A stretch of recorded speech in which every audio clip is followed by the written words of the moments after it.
je vais laisser la parole à Laurent, qui travaille au conseil départemental, pour introduire ce webinaire et après vous aurez l'intervention de Quentin Orgé, qui prendra la parole.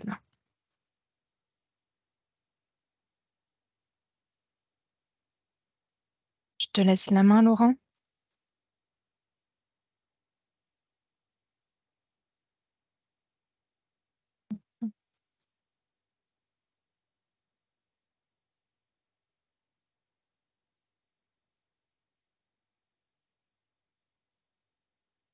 J'entends pas. Alors, je ne sais pas si je suis la seule ou si Laurent, tu as un problème de micro.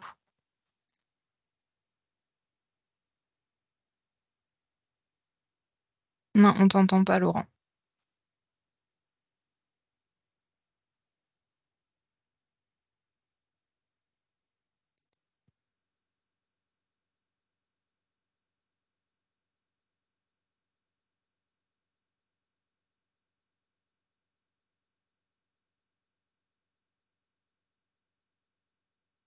Est-ce que tu m'entends là? Ouais, parfait. D'accord, OK. Bon, bonjour à tous, désolé pour ce petit incident technique. Donc Laurent Gesbert, je suis chargé de projet sport au conseil départemental de l'Oise. Alors dans le cadre de nos compétences, hein, du développement maîtrisé des sports de nature et aussi, de la gestion du PDIPR, du plan départemental des itinéraires, de randonnée. Donc nous avons, en collaboration avec Oise Tourisme, souhaité, vous présenter, ce dispositif Suricat que nous, souhaitons déployer à terme sur l'ensemble du département, hein, pour créer un réseau, d'administrateurs et administratrices, pour nous aider à l'objectif de maintenir une offre de qualité sur nos itinéraires de randonnée et toute notre activité de sport de pleine nature. Voilà, donc on est associé à Quentin qui, sont les gestionnaires au niveau national, hein, de ce dispositif. Donc voilà, je laisse la parole à Quentin pour nous présenter, ce joli dispositif. Merci Laurent. Bonjour, bienvenue à tous. Merci Marie et Laurent de m'avoir invité aujourd'hui pour présenter le dispositif Suricat. Donc avant de rentrer vraiment dans le vif du sujet, je me présente. Donc Quentin Orgé, je suis chargé de mission au sein du pôle ressources nationales sport de nature. J'ai entre autres en charge le déploiement du dispositif Suricat. Un mot très rapide sur le pôle ressources. Je ne sais pas si vous le connaissez. Donc le pôle ressources, c'est un bureau qui dépend du ministère des Sports. On est placé au sein du CREPS de Vallon-Pont d'Arc.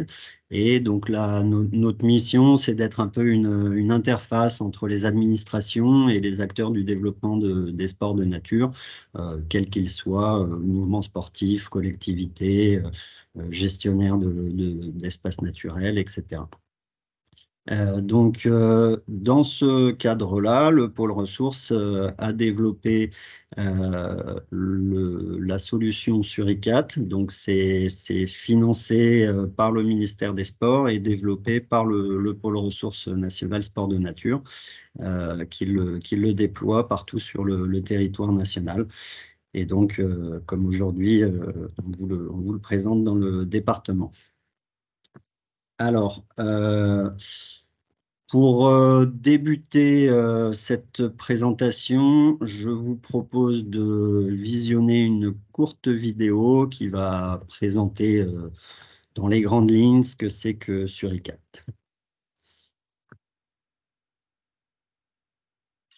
Dépôt sauvage, balisage défectueux, incidents de sécurité, conflit d'usage. Comment gérer efficacement ce type d'incident et préserver la qualité de vos sites de pratique? Une solution existe. Une solution simple et efficace. Tu n'as pas l'écran qui... Ouais. En fait, ça doit être sur ton deuxième écran que tu as Ouais, la vidéo dans un autre onglet. Hop, là, ça doit être bon. Je remets à 0. Vous entendiez le son, non? le son, mais pas l'image. Ok, là c'est bon, vous avez l'image? Parfait, allez, je recommence. Dépôt sauvage, balisage défectueux, incident de sécurité, conflit d'usage. Comment gérer efficacement ce type d'incident et préserver la qualité de vos sites de pratique? Une solution existe. Une solution simple et efficace, partout en France. Suricat. Tous les jours, des pratiquants de sport de nature utilisent cette application. On les appelle sentinelles. Lorsqu'elle constate un problème sur son lieu de pratique, elle le localise et en informe rapidement Suricat. À chaque signalement, un administrateur du territoire reçoit une notification dans sa boîte mail, puis se connecte à l'outil pour gérer et suivre chaque signalement. Il informe avec précision les agents de terrain qui traitent le problème sur site avant de valider la résolution dans l'outil. Suricat, c'est plus de 2000 sentinelles actives sur le terrain et un réseau déjà opérationnel. Élus, techniciens, dirigeants, vous aussi, passez à l'action. Gérez et valorisez votre territoire en rejoignant Suricat. Rendez-vous sur le site sentinelle.sportdenature.fr.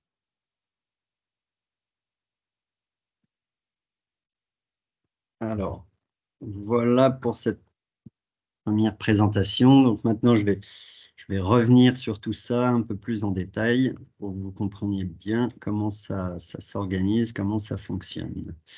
Alors, je repartage le bon écran. Voilà, normalement, vous devez voir.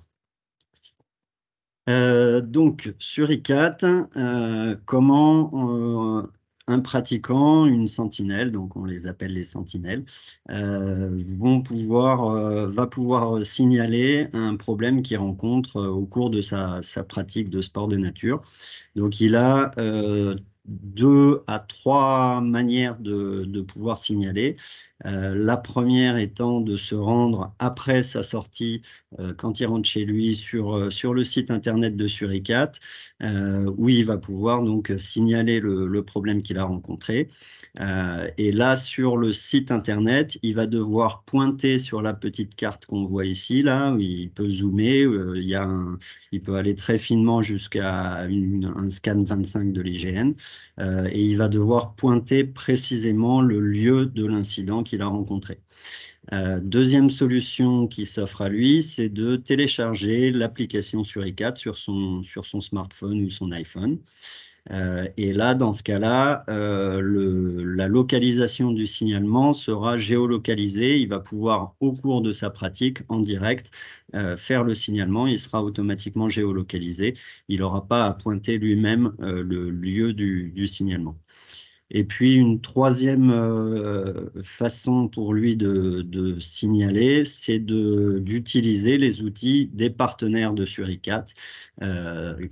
Donc, il y a certains partenaires, ce qui sera bientôt le cas de Oise Tourisme, qui proposent des sites internet sur lesquels ils font la promotion des sentiers, des sites VTT, des sites de pratique de leur territoire, et qui ont connecté Suricat à leur site internet. Et comme ça, le pratiquant peut directement sur le site internet du partenaire signaler, et ça retombera derrière dans Suricat.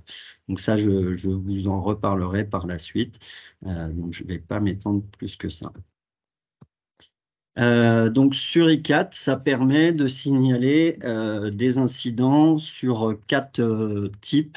C'est-à-dire qu'on a un premier type d'incident qui peut être signalé qui concerne le balisage et la signalétique. On a un type d'incident qui concerne ce qu'on appelle les problèmes environnementaux. Donc souvent, c'est des décharges sauvages ou des problèmes de poubelles qui traînent, etc. Un troisième type, c'est les incidents de conflit d'usage avec d'autres utilisateurs de la nature. Et un quatrième type d'incident, c'est tout ce qui est lié aux aménagements et à la sécurité. Donc, c'est par exemple, là, vous voyez une passerelle effondrée ou un tronc d'arbre qui est tombé en travers d'un sentier ou ce genre de choses. Alors, comment ça fonctionne? Vous avez ici, vous avez le pratiquant, la sentinelle, qui, donc, au cours de son activité, rencontre un problème et va signaler dans Suricat. Il va indiquer d'abord l'activité qui est concernée par l'incident. Il va soit, donc, comme je vous ai dit, pointer précisément sur une carte, soit être géolocalisé le lieu de l'incident. Il va préciser le type d'incident parmi les 4 que je viens de vous présenter. Il va indiquer l'ampleur de l'incident sur la pratique. Donc, il y a 3 niveaux possibles. Pratique impossible, pratique gênée ou pratique finalement peu impactée par l'incident. Il va pouvoir détailler par texte le problème rencontré. Et il a la possibilité d'y joindre 1 à 3 photos de l'incident qu'il aura pris sur le terrain. À partir de ça, l'incident va être envoyé dans Suricat qui va le transmettre à différents administrateurs identifiés. Une fois, donc, quand il dépose l'incident, il va arriver au statut déposé. Lorsqu'un administrateur va prendre en charge l'incident, il va basculer le statut à pris en compte ou en cours de traitement jusqu'à la fin résolu ou classé sans suite si le problème n'est pas résolvable. À chaque fois que le statut de l'incident évolue, un mail automatique est envoyé à la sentinelle pour l'informer de l'évolution de la prise en charge de son signalement. Alors, comment est routé, entre guillemets, un signalement? Donc, on va prendre en compte 3 éléments. En premier lieu, le point géographique du signalement. C'est pour ça que lorsqu'on utilise le site Internet, il faut que la sentinelle soit vraiment la plus précise sur le lieu où elle a eu ce problème.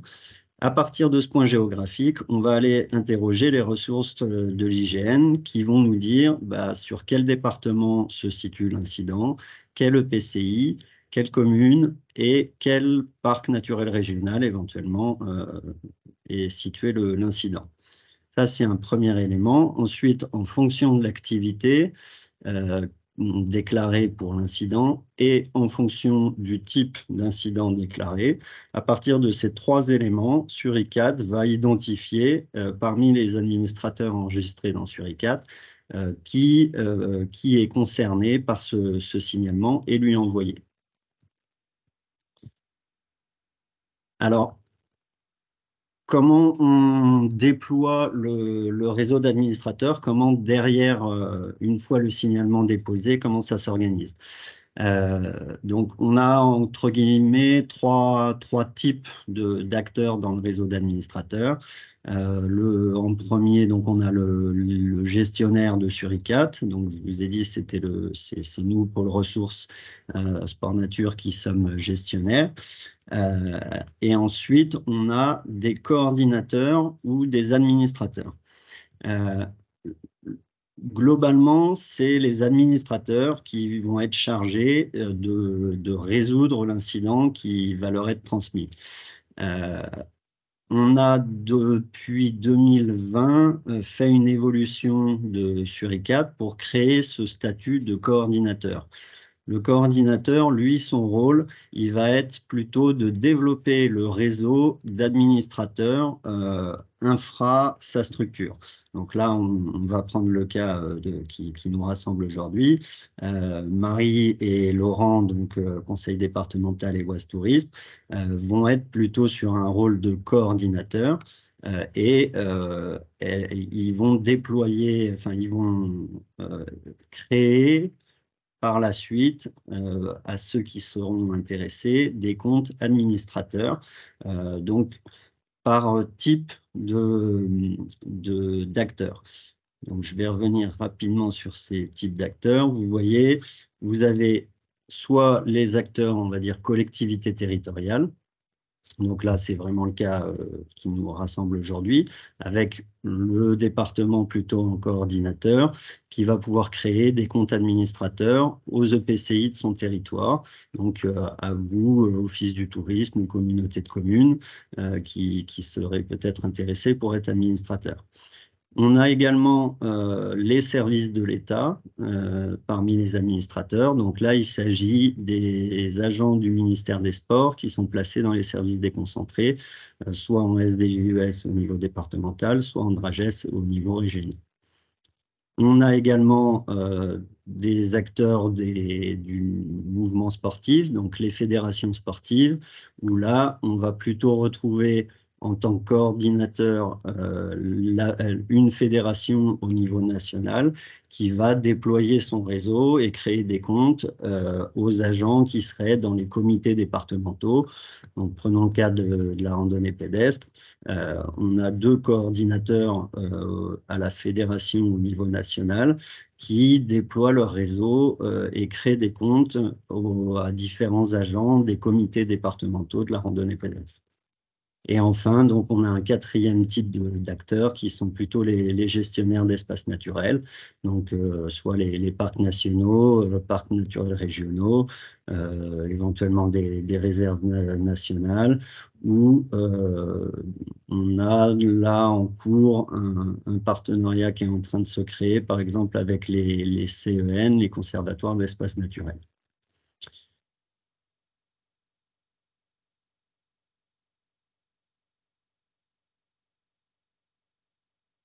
Donc là, c'est un peu ce que je viens de vous expliquer. Donc, en fonction de ce type d'acteur, par exemple pour les conseils départementaux, on va, nous, gestionnaires pôle ressources, on va créer des comptes coordinateurs, donc à Marie, à Laurent, qui, eux, derrière, vont pouvoir développer le réseau à l'échelle du département en vous créant des comptes administrateurs, soit au sein de l'EPCI, soit au sein des communes ou d'un office du tourisme. Donc, je ne vais pas m'étendre plus, je vous ai déjà parlé de ça. Voilà, ça sur le fonctionnement global de l'outil, ça s'organise de cette manière. Je ne sais pas si on a des questions, des réactions. Alors, il n'y a pas eu de questions. Est-ce que ça va pour l'instant? Tout le monde c'est clair pour tout le monde? Ou est-ce qu'il y a besoin de repréciser quelque chose avant qu'on aille plus loin? Je ne vous ai pas encore perdu. Non, c'est Pour très l'instant, clair, c'est très clair. Bon, tant mieux. Donc, c'est bon, continue. Très bien. Donc, on dispose d'outils de communication pour faire connaître le dispositif aux pratiquants. Donc, c'est des outils assez classiques, hein. Donc, on a toute une série d'affiches qui sont personnalisées en fonction des activités. Donc, là, vous avez le surf, la randonnée, le kayak, il y en a pour toutes les activités. Des affiches qui peuvent être personnalisées. Vous pouvez très bien intégrer une photo emblématique de votre territoire pour que ce soit plus parlant aux pratiquants de vos territoires. Vous pouvez y ajouter vos logos, etc. Donc, il y a une charte de communication disponible. Et donc, toutes ces affiches, flyers, un logo avec un QR code qui peut être apposé sur des topoguides ou sur des cartes qui présenteraient les différentes activités sport nature du territoire et qui permet aux usagers de ces documents de pouvoir flasher le code et d'arriver sur le site internet de Suricat où ils peuvent directement signaler ou alors télécharger l'application.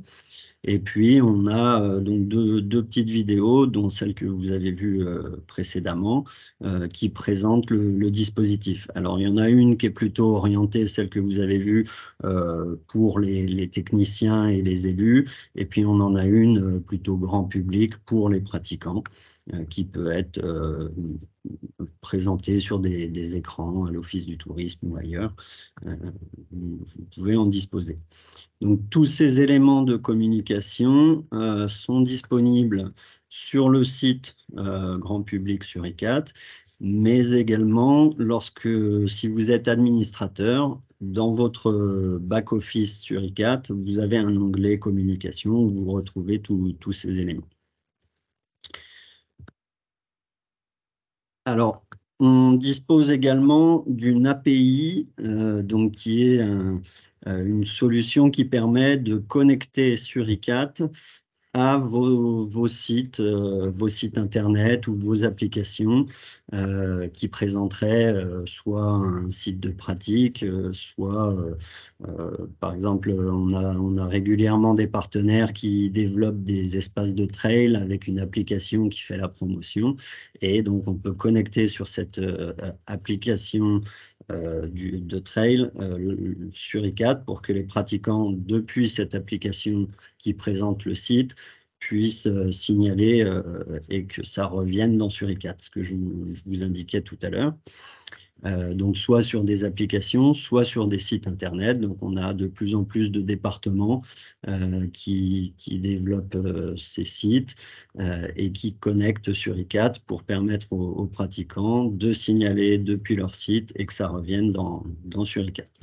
Donc là, je vous ai mis quelques exemples de logos. Donc, on a là, c'est PAGAP, c'est l'application de la Fédération de canoë-kayak qui a connecté sur ICAT. On a l'application Isère Outdoor pour le département de l'Isère. On a plusieurs départements qui utilisent Géotrek et qui ont connecté sur ICAT à leur site Géotrek. Visorando, alors là pour le moment Visorando il est accessible que lorsqu'on est connecté, non, il est accessible via un lien sur le site internet, mais pas forcément dans l'application. Enfin voilà, on a divers partenariats qui se développent et qui permettent d'augmenter la visibilité et la possibilité de faire des signalements dans Suricat. Donc là, par exemple, je vous ai mis les partenaires qu'on a au jour d'aujourd'hui. Donc, on a 25 partenaires conventionnés, des communautés de communes, des départements, des parcs nationaux, des parcs régionaux, et puis quelques applications privées, Mailclone, on a RH5C WAFAP, je ne sais pas si vous connaissez, mais voilà, donc ça représente environ actuellement 18 sites internet sur lesquels on peut faire des signalements qui remontent dans Suricat et environ 10 applications partenaires. Et donc bientôt, probablement, le site de l'Oise Tourisme qui pourra également faire remonter les signalements dans Suricat.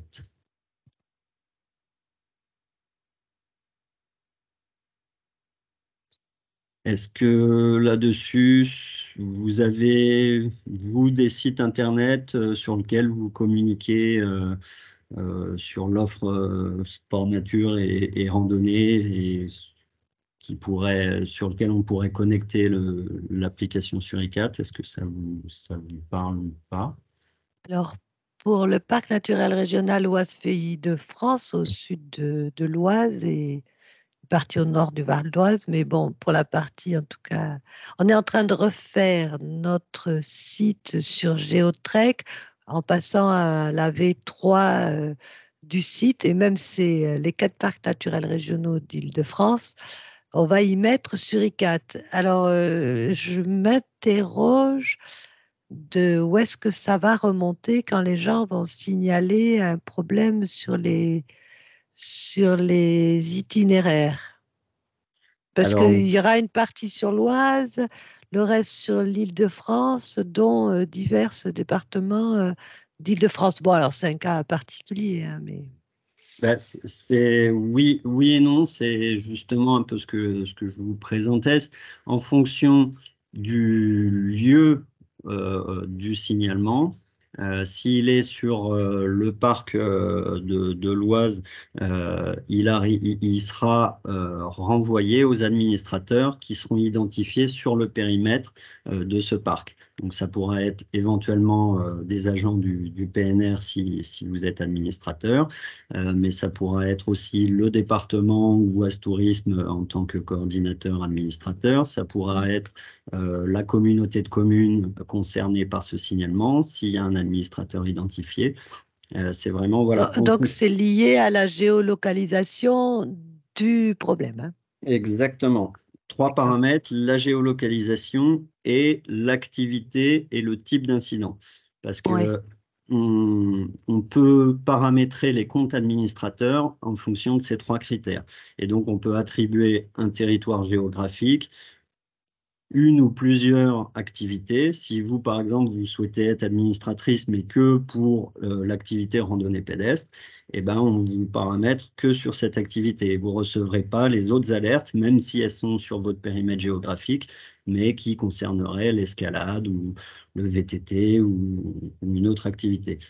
Et pareil pour le type d'incident. Si vous ne souhaitez recevoir que les incidents liés aux problèmes d'environnement, vous recevrez que ces signalements. Ceux qui concernent la signalétique, le balisage, vous ne les recevrez pas. Donc, c'est vraiment ces 3 paramètres qui définissent qui reçoit quoi. D'accord. Il y a une question de Laurie aussi, j'ai vu la main levée. Oui, alors bonjour à tous, je suis Laurie Richard, je travaille à l'ONF, donc sur l'agence de Compiègne. Donc c'est sur 2 départements, l'Oise et l'Aisne. Et donc du coup, je vais rebondir sur la question qui a été posée par le PNR de l'Oise. Je voulais savoir, dans le cas justement, parce qu'on peut être confronté à ce cas-là, où nous, on a des forêts domaniales sur le PNR de l'Oise. Euh, Dans ce cas-là, l'information, est-ce qu'elle est envoyée aux 2 correspondants, vu que du coup, nos 2 secteurs sont touchés? Je ne sais pas comment ça se... Euh, vous voulez dire sur les 2 sur les 2 départements? Non, Non, alors là, en je vais fait, prendre ça va dépendre des administrateurs. Si Oui. l'ONF est administrateur, l'ONF le recevra. Si le parc est administrateur, qui le reçoit des 2?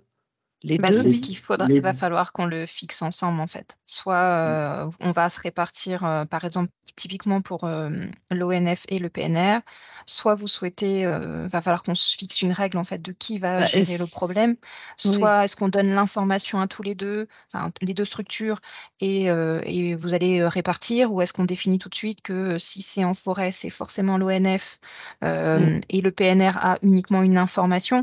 En fait, ce type de choses-là, il va falloir qu'on en parle quand il y a, on va dire, 2 structures sur la même zone de signalement. À Oui. condition que les 2 structures se portent administrateurs. Aussi. Alors, ça, c'est la première chose. Après, dans l'outil Suricat, et on le verra par la suite quand on abordera le back-office Suricat, les 2 seront destinataires. Dès lors qu'ils sont tous les 2 administrateurs, ils recevront l'alerte. Ensuite, qui prend la main sur l'alerte, qui prend en charge l'alerte, ça, c'est une organisation que vous pouvez caler en interne. Mais dans l'outil, de toute manière, vous verrez tous les administrateurs identifiés vont voir quel est l'administrateur qui prend la main, les échanges qu'il peut avoir avec la sentinelle. Tout ça, c'est collaboratif, entre guillemets. C'est visible par l'ensemble des administrateurs identifiés sur ce signalement. On y reviendra par la suite. Donc, pour répondre à votre question, les 2 sont administrateurs, les 2 reçoivent l'alerte et après, selon votre organisation interne, ce sera l'un ou l'autre qui prendra en charge le signalement. D'accord, merci beaucoup. Il y a une question de Tiffaine aussi sur le fil de discussion. Je comprends que sur ICAT n'est associé qu'à l'activité sportive. Le dépôt sauvage de façon générale, par exemple le long d'une route, ne doit pas être notifié sur cette application. C'est une question. Oui, tout à fait. La philosophie de Suricat, c'est qu'en effet, ça ne doit pas être notifié sur Suricat. Néanmoins, vu qu'on peut considérer qu'on fait de la randonnée pédestre le long d'une route, un pratiquant pourrait très bien signaler une poubelle qui traîne au bord d'une route parce qu'il a fait sa rando, il est passé par là et il a vu cet incident, il a voulu le signaler. Alors après, c'est dans la résolution, enfin, c'est dans la prise en charge que peuvent faire les administrateurs, où l'administrateur peut parfaitement répondre à la sentinelle qu'il ne s'agit pas d'un site de pratique de la randonnée, que ça concerne plutôt le service des routes, et donc soit dire qu'on le classe et qu'on ne le prend pas en charge, soit une fois qu'on a précisé ça, dire que malgré tout, on a transmis l'information à la collectivité locale ou au service des routes qui va pouvoir éventuellement faire quelque chose. Mais en théorie, dans Suricat, c'est vraiment tout ce qui est incident lié à la pratique et au site de pratique.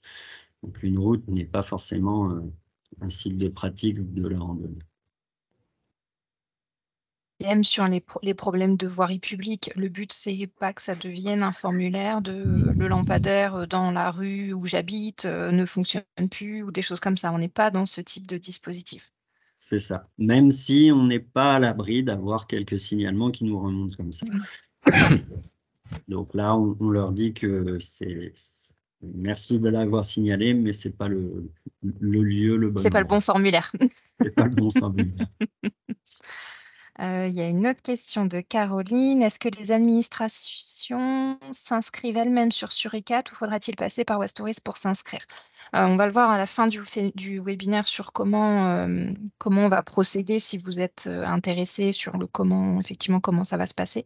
Effectivement, le déploiement, il est départemental. Donc, dans tous les cas, le maillage, il va se faire en collaboration avec Laurent et moi pour créer les comptes par structure et puis pour qu'on puisse aussi, nous, vu qu'on reçoit de toute façon les alertes au niveau de l'Oise, qu'on sache en gros là où il y a des EPCI qui vont traiter le problème et là où il n'y en a pas. Donc, dans tous les cas, on a besoin de garder cette vision départementale. Mais oui, on l'aborde après. Je continue ou il y a encore des... Pour l'instant, c'est bon. J'en vois plus d'autres. Ok. Alors là, je vais vous présenter quelques chiffres clés à l'échelle nationale pour que vous puissiez vous faire une idée un peu du déploiement de Suricat et du volume de signalement actuellement. Alors, donc, Suricat, on l'a déployé, on l'a créé, on a commencé à le déployer en 2014. Donc là, vous avez l'évolution du nombre de signalements depuis la création, donc depuis 2014. Voilà, globalement, ce que je souhaitais vous montrer, c'est l'évolution constante du nombre de signalements dans Suricat, sachant que de 2014 à 2020, donc c'était la V1 de Suricat, où on n'avait pas cette possibilité d'avoir des coordinateurs. Et donc, c'était nous, Pôle Ressources, qui devions créer en direct à tous les administrateurs des comptes. Et ça limitait le déploiement d'un réseau d'administrateurs conséquent, on va dire. Depuis 2020, où on a cette possibilité, on est passé, pour vous donner un ordre d'idée, de environ 300 administrateurs en 2020 à aujourd'hui, on le verra par la suite, mais plus de 1100 administrateurs. Donc on a vraiment fait un bond sur le nombre d'administrateurs dans le réseau depuis cette V2. Et plus on a d'administrateurs, plus on a de relais de communication, c'est-à-dire qu'un EPCI qui souhaite devenir administrateur, généralement, elle va elle-même faire la promotion du dispositif, elle va mettre sur ses brochures le petit logo et le QR code de Suricat, enfin, elle va inciter aussi les pratiquants à utiliser le dispositif. Donc ça permet aussi de faire mieux connaître cette solution et donc d'augmenter les signalements par la suite. Donc voilà, depuis 2020, on a une augmentation un peu plus conséquente et ça risque de continuer comme ça. On le souhaite en tout cas. Alors, concernant le type de signalement. Donc là, alors c'est les chiffres 2022 parce que les chiffres 2023 ne seront pas disponibles avant le début de l'année 2024. Mais pour 2022, donc on était sur 5730 signalements qui ont été réalisés par 2590 sentinelles. C'est globalement des signalements qui vont concerner du balisage et de la signalétique. On a ensuite les problèmes d'environnement. 25% concernent plutôt les incidents en sécurité. Donc, je vous rappelle, ça, c'est les aménagements, les arbres en travers, etc. Et assez peu, finalement, de signalements qui vont concerner des conflits d'usage. En tout cas, qui nous remontent dans Suricat. Là, j'attire un peu votre attention sur ce chiffre-là, 36%. Donc, c'est le nombre de signalements qui, en 2022, ont été déposés et sont restés au statut déposé, c'est-à-dire qu'ils n'ont pas été pris en charge par un administrateur. Donc, nous, c'est vraiment ce chiffre qu'on essaie de réduire au maximum pour que la solution Suricat soit la plus opérationnelle possible. Parce que avoir une possibilité de faire des signalements, mais que derrière, elle reste un peu lettre morte, c'est pas satisfaisant. Et les sentinelles vont faire 1, 2, 3 signalements. S'il ne se passe rien, ils vont dire bon, ça marche pas, je laisse tomber cette application. C'est vraiment là-dessus qu'on essaie de progresser. Alors, notamment à travers le déploiement d'un réseau d'administrateurs qui soit qui soient les plus nombreux et les plus fins au niveau du maillage territorial. Parce que au début, on avait des administrateurs qui étaient plutôt à l'échelle départementale. Un technicien à l'échelle d'un département, ça va être très compliqué pour lui d'agir sur des signalements, un arbre en travers sur telle commune, etc. Donc, c'est vraiment de déployer le réseau pour aller jusqu'au plus proche des territoires localement, jusqu'aux communautés de communes. Dans l'idéal, si dans 10 ans, on pouvait avoir tous les clubs de sport sur les territoires, toutes les communautés de communes, voire même des communes, là, ce serait certainement beaucoup plus efficace encore qu'aujourd'hui. Alors là, pour vous montrer que, bon, globalement, c'est très, très majoritairement des signalements qui concernent la randonnée pédestre. Ensuite, on a des signalements qui concernent le VTT gravel, le cyclisme sur véloroute, voie verte, route, équitation, trail, escalade, etc. Et puis, bon, il y a encore beaucoup d'activités où il y a très peu de signalements. Qu'est-ce qui peut justifier, enfin expliquer que la majorité, c'est des signalements concernant la randonnée? On a deux éléments de réponse. Le premier, c'est que la randonnée, c'est l'activité la plus pratiquée par les Français. Donc, ça semble assez logique que ce soit celle qui va faire remonter le plus d'incidents. Et puis, un deuxième élément de réponse peut être que la Fédération de randonnée pédestre est depuis longtemps à développer cette culture de signalement. Elle avait, avant l'existence de Suricat, elle avait mis en place les fiches éco-veille et elle avait habitué ses licenciés, ses pratiquants à les utiliser pour faire remonter des signalements du terrain. Et elle-même en interne, c'était déjà structuré avec des référents par zone pour pouvoir prendre en charge. Donc, il y avait cette culture et depuis le début de Suricat, depuis 2014, ils ont été très présents, très engagés à nos côtés pour développer, pousser sur I4. Donc ça peut l'expliquer.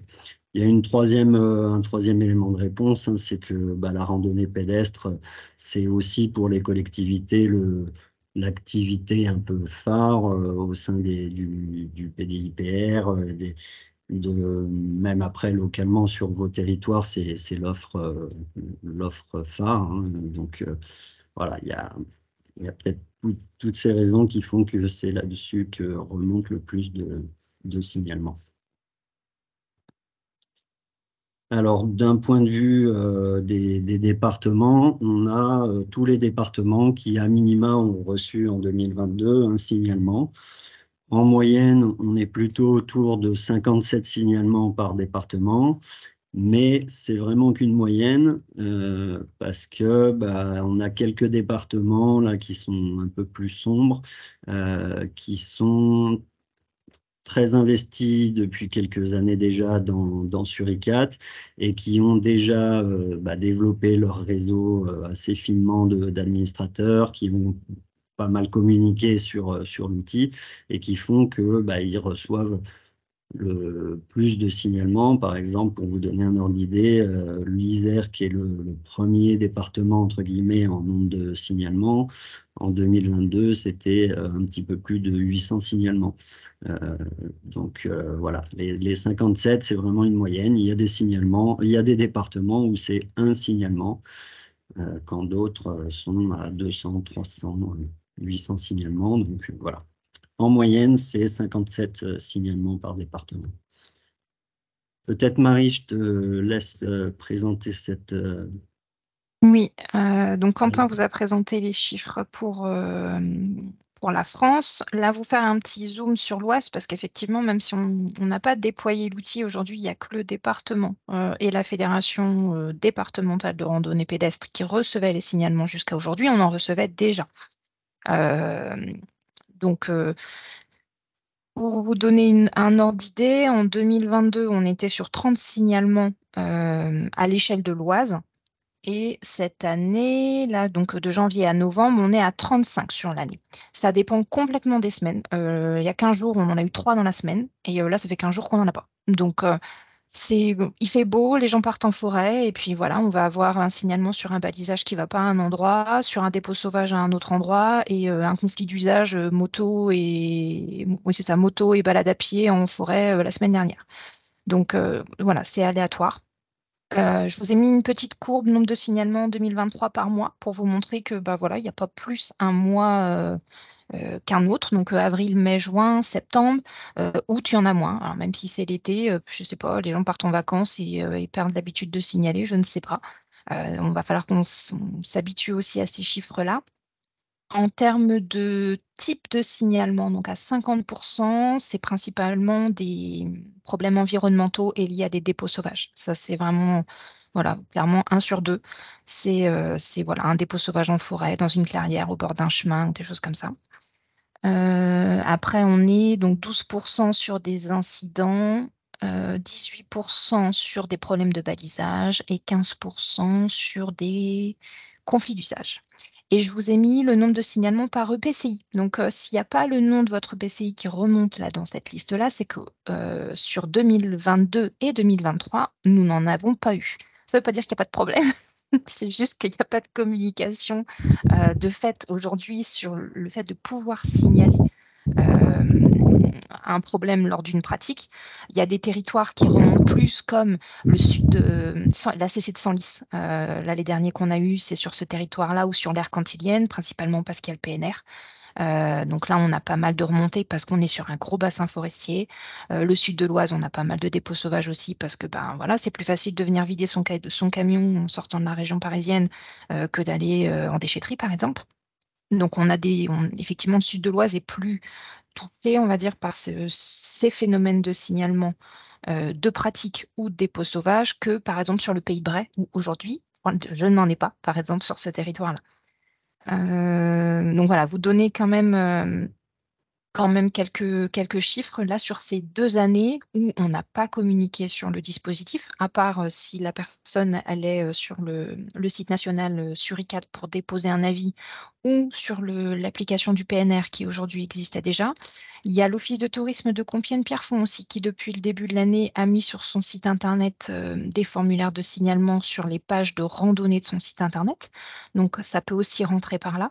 Donc voilà, plus les personnes vont associer, par exemple, une fiche randonnée à la possibilité de déposer, une remarque s'il y a eu un problème pendant la pratique, plus les formulaires vont rentrer. Donc aujourd'hui, nous, on est plus sur, 30 signalements par an. Voilà, la moyenne, c'est 50, hein. Vous allez pas en recevoir un par semaine non plus, on n'en est pas là, hein. Mais, voilà, c'est l'occasion de pouvoir, avoir des informations sur les randonnées du territoire, savoir, on a eu un signalement sur Chantilly aussi, il y avait des barrières, en fait, sur un itinéraire. Les personnes ont mis, des bouts de béton, des barrières, voilà. Ils ont décidé que le chemin, il était plus utilisable.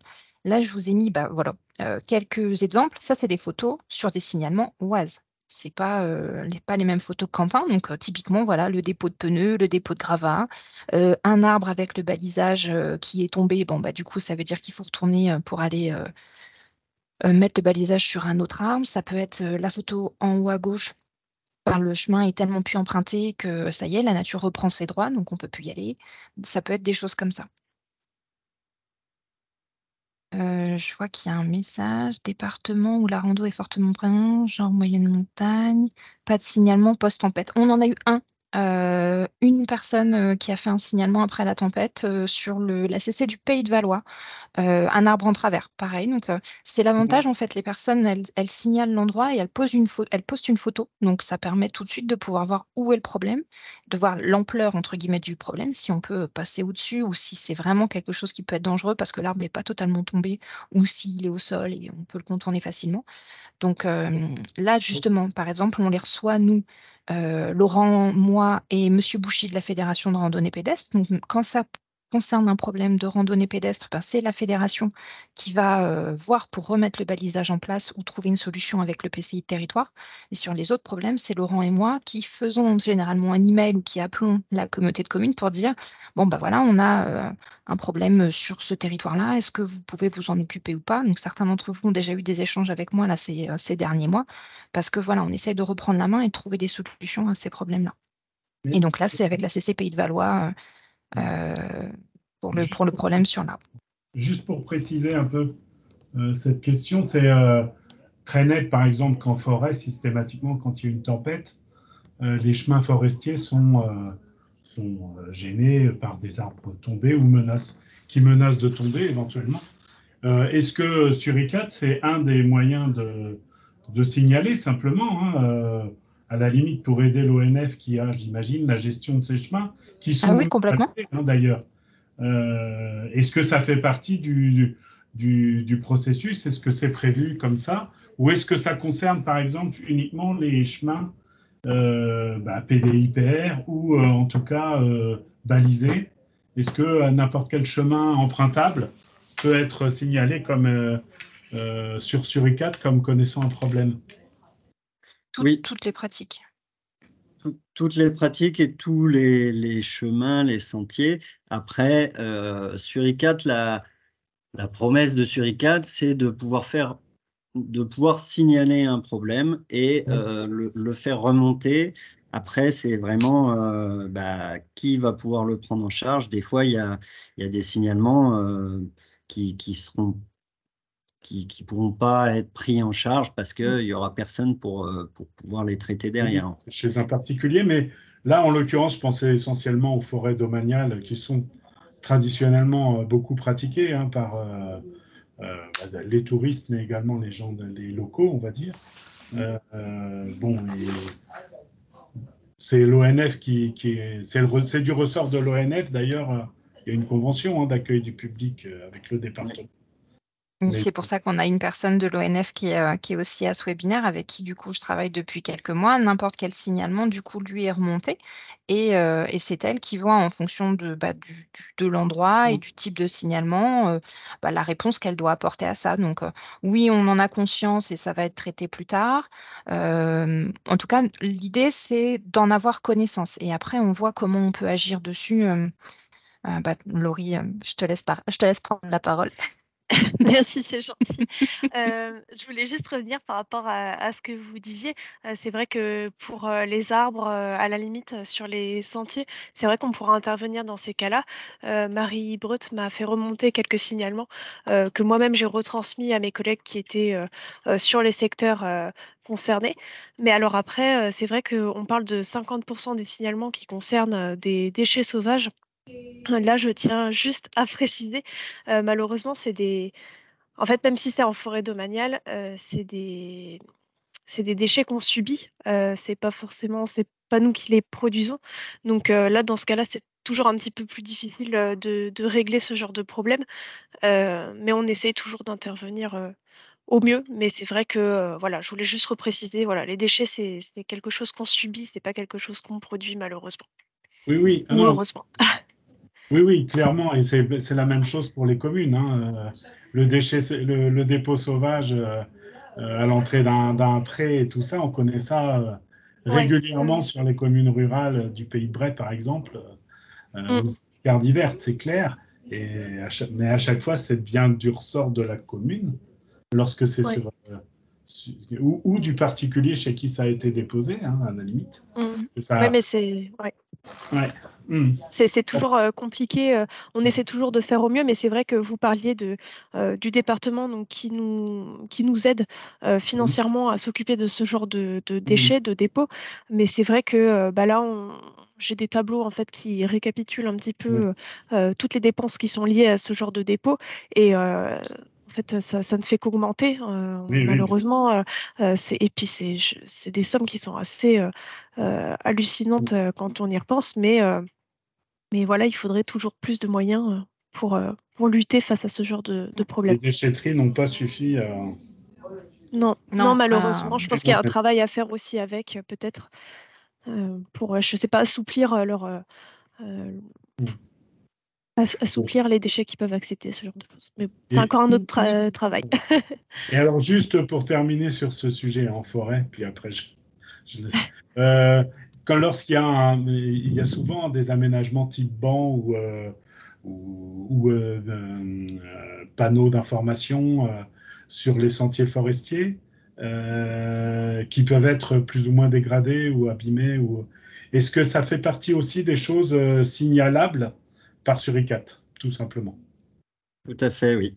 Ouais. Là, c'est la catégorie incident, équipement, je crois que tu as dit tout à l'heure. ouais, incident, aménagement, où on peut signaler voilà, les bancs, les panneaux, ce genre de Ouais. choses. Ouais. C'est vrai. Alors, juste pour rebondir très rapidement, les incidents de questions liées à l'environnement, c'est à l'échelle nationale, ce qu'on constate, c'est que c'est des incidents qui sont régulièrement difficiles à régler. On peut le signaler. Vous avez dit un particulier, on va lui signaler. Globalement, il va dire oui, bah merci, mais c'est chez moi et je fais entre guillemets un peu ce que je veux et je vais pas forcément enlever la carcasse qui est en train de rouiller au fond de mon bois ou des choses comme ça. Maintenant, voilà, ça permet de les faire remonter, ça permet d'en prendre connaissance, d'essayer d'agir dessus, et quand c'est pas possible, c'est pas possible.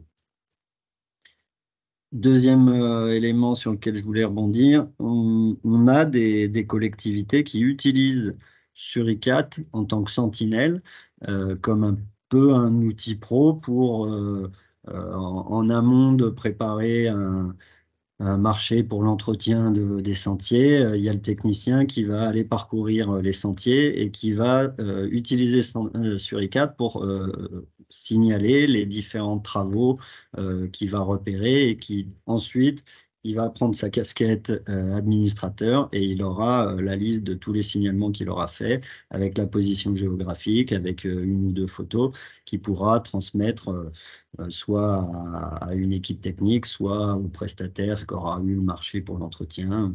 Enfin voilà, il y a aussi une utilisation faite par les collectivités comme un outil pour identifier les travaux à faire prochainement sur leur site. Voilà, on reprend. On continue. Allez, parce que je vois que le temps file. Donc très rapidement encore pour vous donner une idée, là du coup on n'est plus sur les signalements, mais vraiment sur le réseau d'administrateurs. Donc on est actuellement à 1176 membres de l'administration sur ICAT.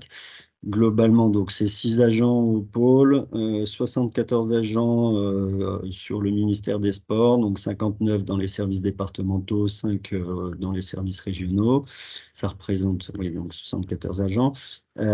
C'est 384 agents au niveau des fédérations sportives. On a 20 fédérations qui sont administratrices. Je vous ai mis les 4 premières en termes de nombre d'administrateurs. Donc la Fédé de rando 130, la Fédé de cyclo 93, équitation 109 et la FFME dernièrement qui s'est pas mal investie avec 54 administrateurs identifiés. Sur les collectivités territoriales, c'est 672 agents actuellement identifiés. Donc c'est 76 départements qui sont administrateurs à minima avec un administrateur et parfois avec deux coordinateurs et plusieurs administrateurs. Ça représente environ 200 communautés de communes qui sont, ou communautés d'agglos qui sont administrateurs, donc c'est 280 agents, environ 110 mairies, une quarantaine d'offices du tourisme intercommunal, et une trentaine de pays et de syndicats mixtes. Au niveau des espaces naturels, donc on a 40 agents identifiés au sein de 4 parcs nationaux, 17 PNR et un conservatoire d'espaces naturels actuellement. Voilà pour la partie un peu chiffres clés sur ICAT.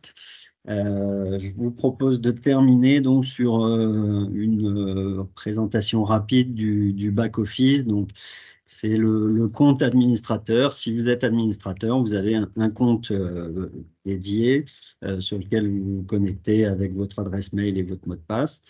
Et donc, vous arrivez sur ce type d'interface.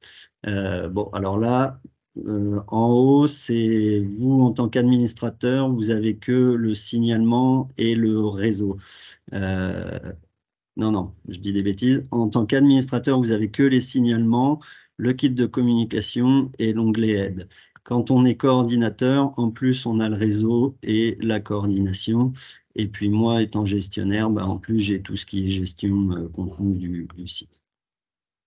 Donc là, vous êtes sur la partie donc signalement et vous verrez ici s'afficher tous les signalements qui vous sont attribués parce qu'ils sont dans votre périmètre géographique et sur les activités que vous avez choisi de recevoir et sur les types d'incidents que vous avez choisi de recevoir.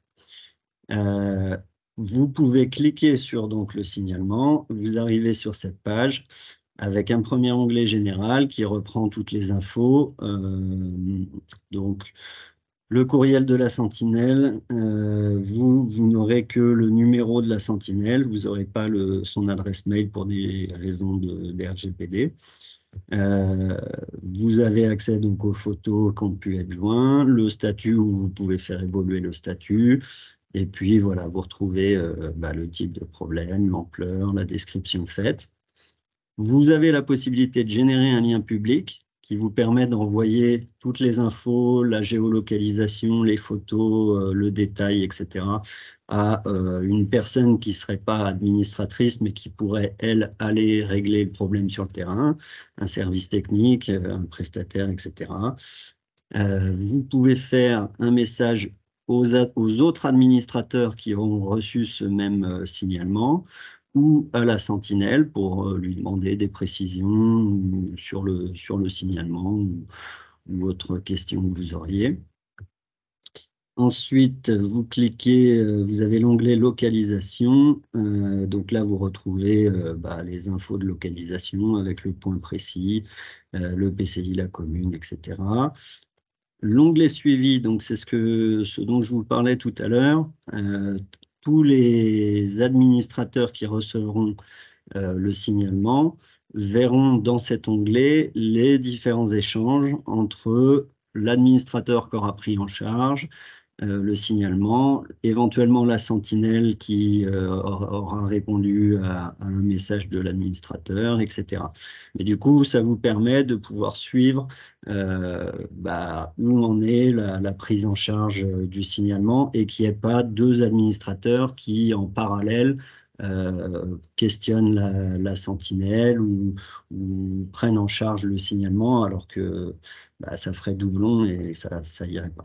Donc là, vous avez vraiment l'ensemble des échanges qui peuvent avoir lieu entre les différents administrateurs et la sentinelle concernée. Et enfin, dans l'onglet réseau, vous voyez justement qui sont les administrateurs identifiés, administrateurs et coordinateurs qui auront reçu ce signalement.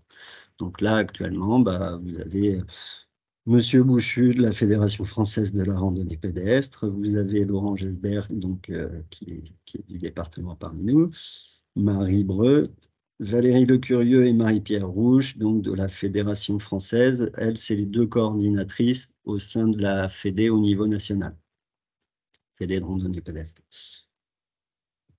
Voilà sur le back-office d'où j'en suis.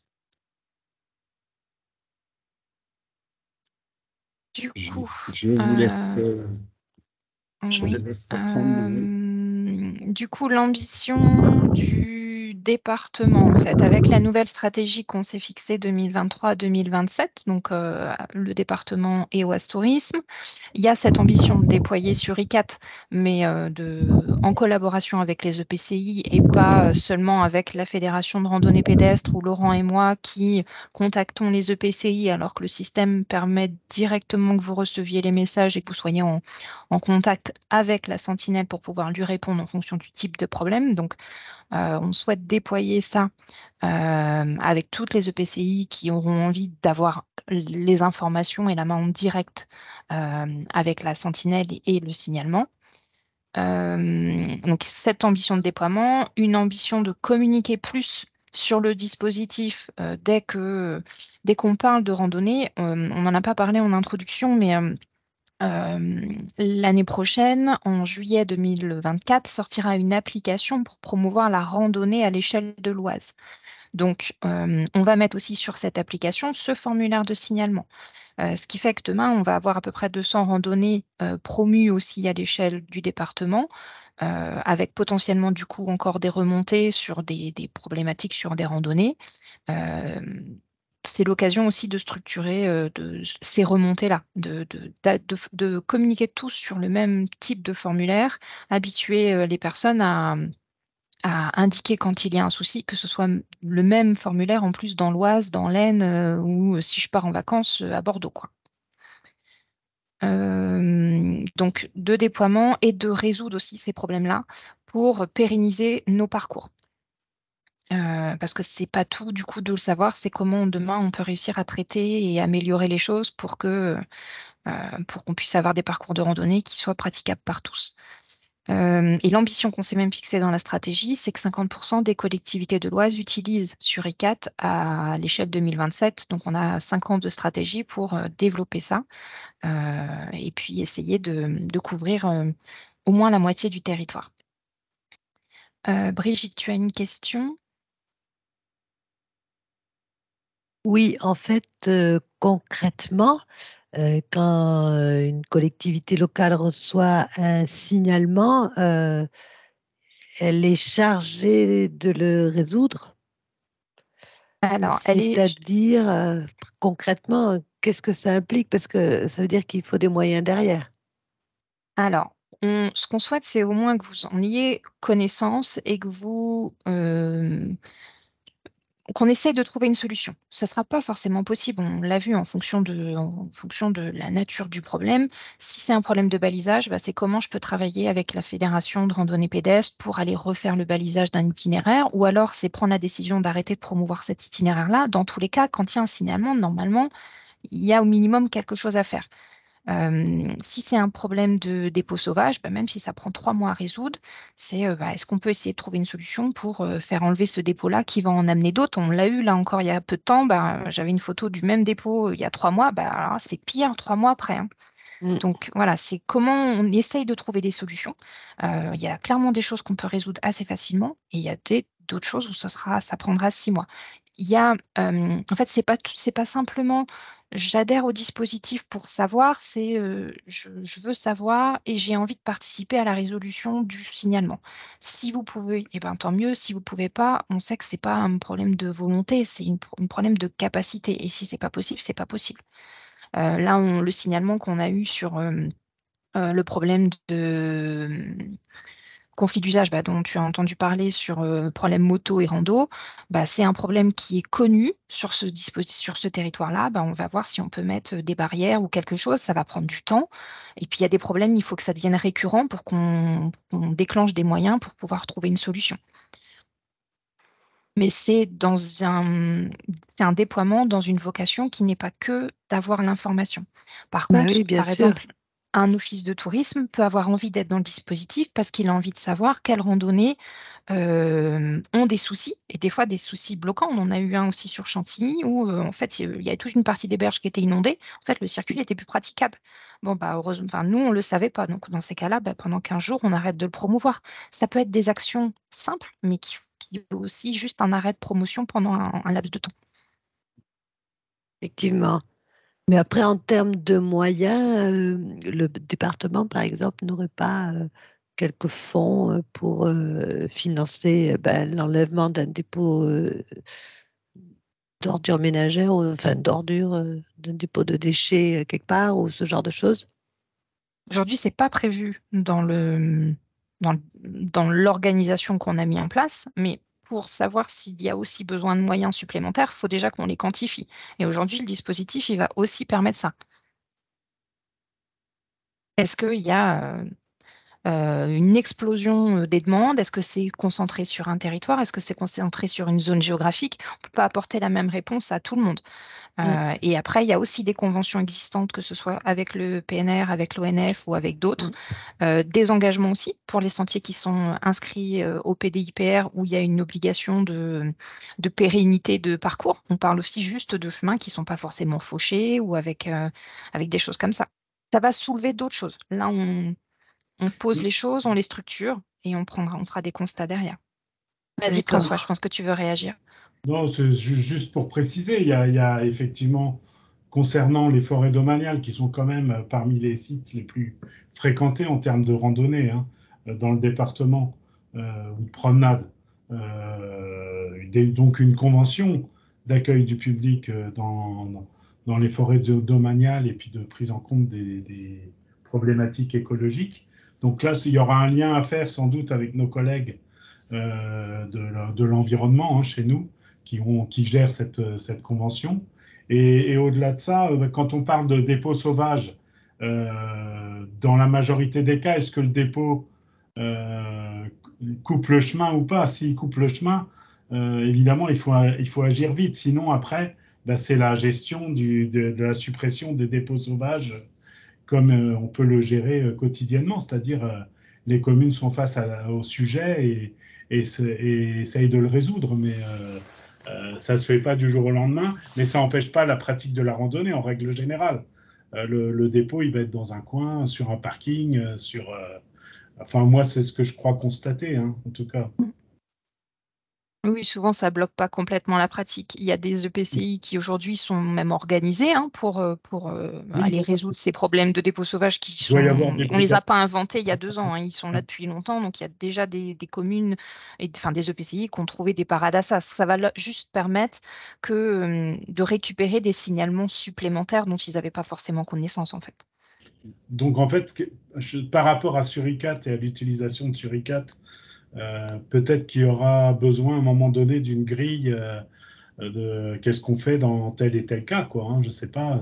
Mm. Si c'est la constatation d'un dépôt sauvage sur une voie commune, sur un chemin rural, comment ça marche, qui est responsable, qui on prévient, quelles sont les solutions qui peuvent être mises en œuvre, etc., quoi.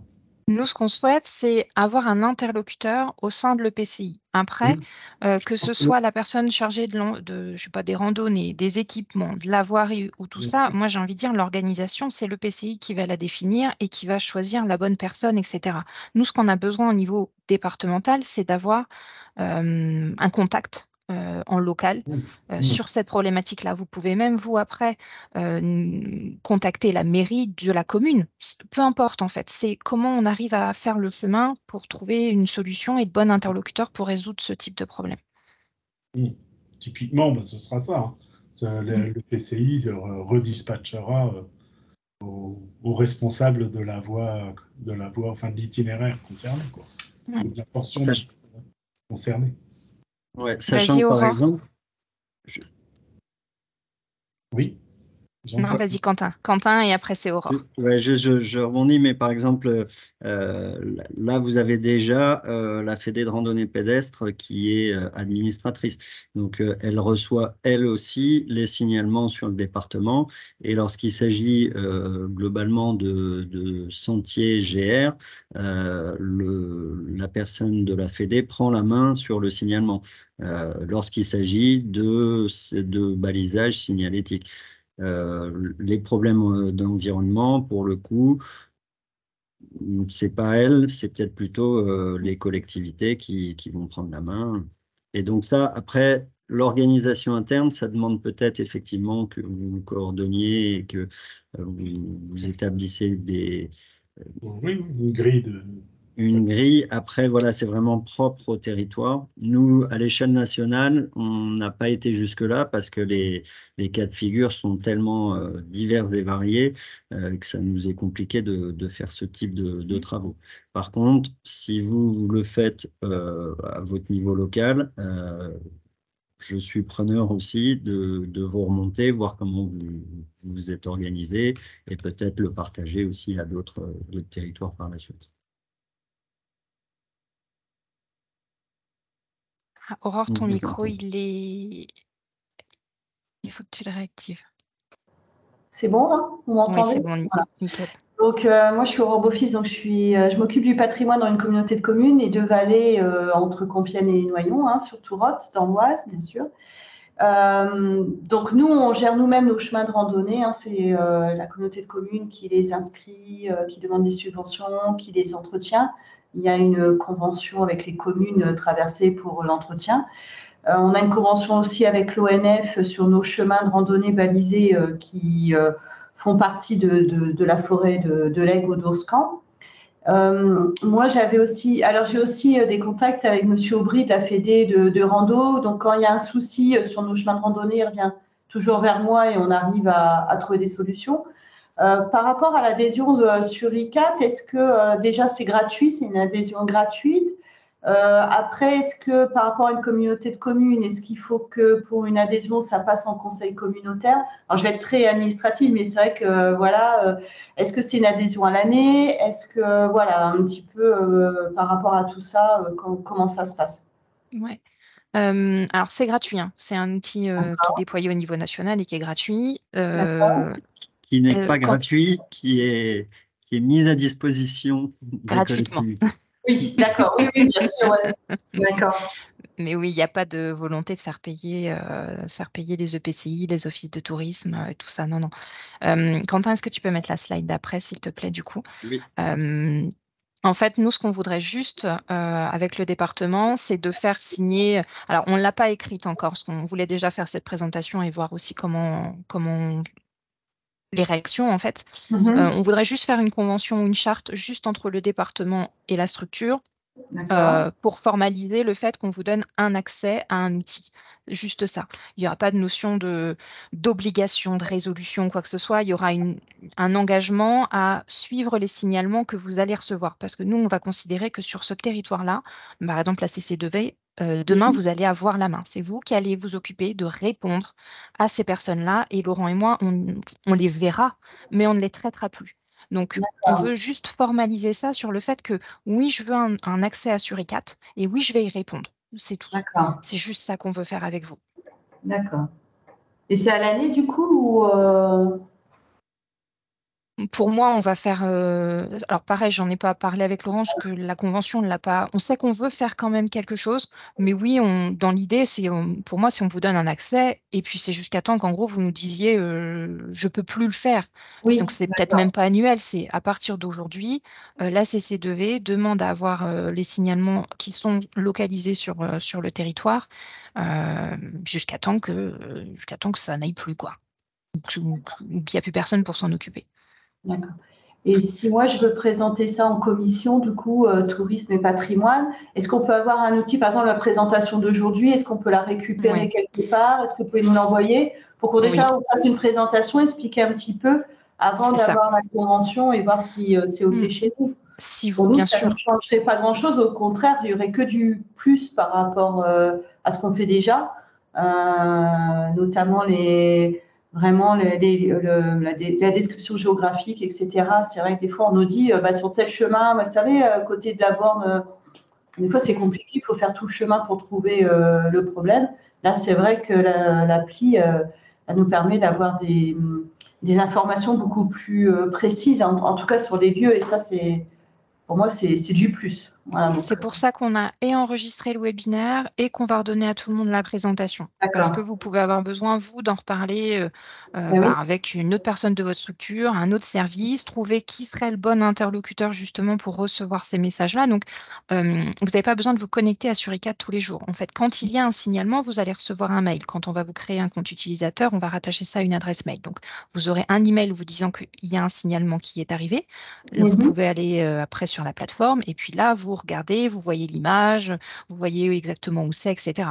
Et donc oui, vous avez un système de notification par email à chaque signalement. Parce que je vois Hélène avait fait le message. Et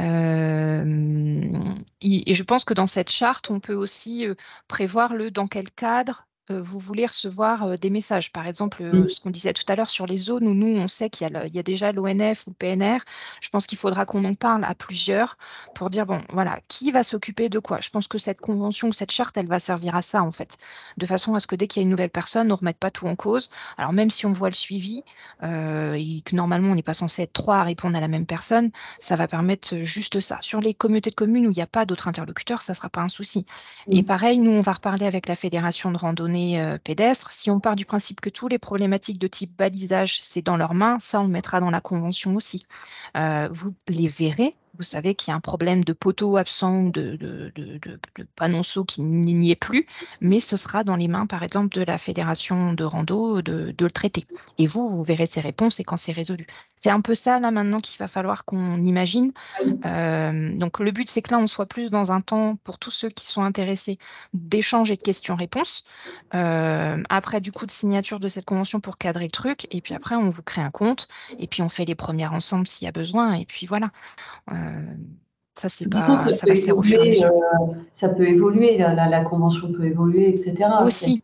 C'est comme nouveau, on commence avec voilà. une base et puis on fait évoluer le truc derrière. Complètement. Il y a des personnes qui seront très demandeurs là, il y a des personnes qui vont vouloir plutôt attendre 6 mois, 1 an, parce que c'est pas le bon moment pour eux et qu'il y a d'autres sujets. Voilà, il n'y a pas de. Voilà, l'ambition du département, elle est 2027, 50% des EPCI. Si on en a plus, tant mieux. Puis si on n'en a pas, on sera tapé sur les doigts. Bon, on va derrière. Juste, je me permets de compléter le seul besoin de formalisme, c'est si vous souhaitez intégrer l'outil Suricat sur votre site internet ou sur une appli. Si vous souhaitez connecter via l'API, là, ça nécessite qu'on signe une convention entre votre structure et le pôle ressources et qu'on vous mette à disposition, du coup, les codes. C'est une clé de pré-production pour faire le développement informatique, qu'on vérifie derrière que ça corresponde bien à certaines attentes, pour ensuite vous passer, vous donner la clé de production pour la mettre en ligne. Enfin voilà, ça c'est pour l'API, si vous souhaitez connecter sur ICAT à vos outils, pour l'API, il faut signer une convention. Mais pour l'API, si par exemple, sur le site internet d'une communauté de communes, la communauté de communes veut mettre juste un lien vers la page sur ICAT de signalement, ça, il n'y a rien à faire en fait. Aujourd'hui, c'est une possibilité. Voilà. Ça dépend en fait à quelle technologie vous voulez utiliser pour faire remonter le formulaire. D'accord. Excusez-moi, mais pour l'API, il faut une convention? Oui, pour l'API, mais l'API, c'est vraiment si vous voulez que de votre site internet, vous ayez un formulaire de signalement que le pratiquant va remplir. Et quand il cliquera sur signaler, envoyer le formulaire, ça retombe dans Suricat et les administrateurs Suricat puissent par avoir exemple, accès à oui, dans le cadre de Géotrek, il y a un certain nombre de collectivités locales qui ont mis ça en œuvre dans leur site. Ils ont chaque fois signé une convention. Oui. Ah ben, je n'étais pas au Même courant. pour Géotrek, je pensais que c'était le partenariat qui faisait foi. C'est pour ça que j'allais dire à Brigitte, tu n'en as pas besoin parce que tu passes par Géotrek, mais si. Ok. Non, même Ah ben, Géotrek. alors, ça veut après, dire, parce que là, on est en train de travailler sur, pardon, hein, mais sur un nouveau site des 4 parcs d'Île-de-France. Il faut que les 4 parcs signent une convention ou quoi? Oui, oui. Et c'est Dans payant? la présente. C'est pareil, c'est mis à disposition gracieusement par le ministère. Et vous pourriez m'envoyer un modèle de convention alors?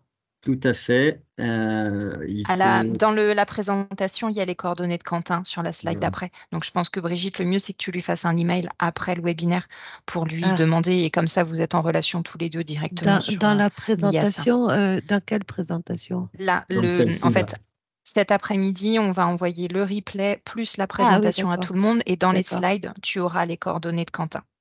D'accord. Voilà, tu as son email tout en bas. Donc, tu pourras lui voir pour que tu aies une convention signée. Voilà, vous me faites un mail et je vous envoie la convention type et après, on est en contact. Et elle mentionne quoi, cette convention? Alors, en gros, elle mentionne le fait qu'on vous met à disposition cet outil, qu'on n'est pas responsable du traitement derrière, qu'on s'engage mutuellement à ne pas faire de communication défavorable pour l'un et l'autre. Elle pose le cadre, mention RGPD, normalement présence du logo sur ICAT sur le formulaire dans votre Géotrek. Maintenant, avec Géotrek, je sais que c'est très compliqué. Quasiment aucun des utilisateurs Géotrek pour l'instant mis le logo. Je crois que c'est en travail actuellement. Voilà, comme ça. C'est possible parce que ça évolue tout le temps, Géotrek. Voilà, et voilà globalement ce qu'est dit cette convention. D'accord. Mais du coup, quand on va... Oui, non, c'est rien. Merci. Est-ce qu'il y a d'autres questions avant qu'on termine? Je suis désolée, du coup, on a pris un peu plus de temps. On savait qu'1 heure, ça allait être un peu juste, mais je ne pensais pas qu'on ferait 1h30. Donc, il n'y a pas de souci. S'il y en a qui ont dû quitter la présentation en cours de route, ça se comprend. On a dépassé l'heure, donc pas de problème. Est-ce qu'il reste des questions? Non, ça se termine? Bon, parfait. Donc, on vous envoie tout ça. Il y a les coordonnées de Quentin, de Laurent et les miennes sur la présentation. Donc, n'hésitez pas. Dites-nous si c'est un non catégorique. Comme ça, déjà, je ne vous relance pas. Et puis, si vous avez des questions, voilà, vous n'hésitez pas. Il n'y a rien de formalisé. Le but, c'est vraiment ça. On échange, on voit s'il y en a qui sont hyper motivés pour être nos cobayes un peu de début d'année. Ce serait bien aussi. Quelques volontaires. Et puis, on commence tranquille. Voilà. Ok, Laurent, est-ce que tu veux dire un petit mot de fin? Non, juste rappeler que la volonté du département, c'était vraiment de déployer un réseau, un maillage territorial pour permettre de continuer l'offre de qualité sur la rando, puisque Quentin l'a redit, la randonnée est l'activité la plus pratiquée par les Français, donc sur nos territoires. Donc, c'est essentiel de pouvoir. C'est un outil qui nous paraît essentiel parce que ça a vraiment contribué à offrir une qualité de randonnée sur nos territoires. Parfait. Merci Quentin pour la présentation. Merci à Et vous. puis merci à tous pour votre participation. Bon appétit, à bientôt. Merci, bon appétit. Merci beaucoup. Bonne journée. Au Au revoir. revoir. Merci. Au revoir. Au revoir.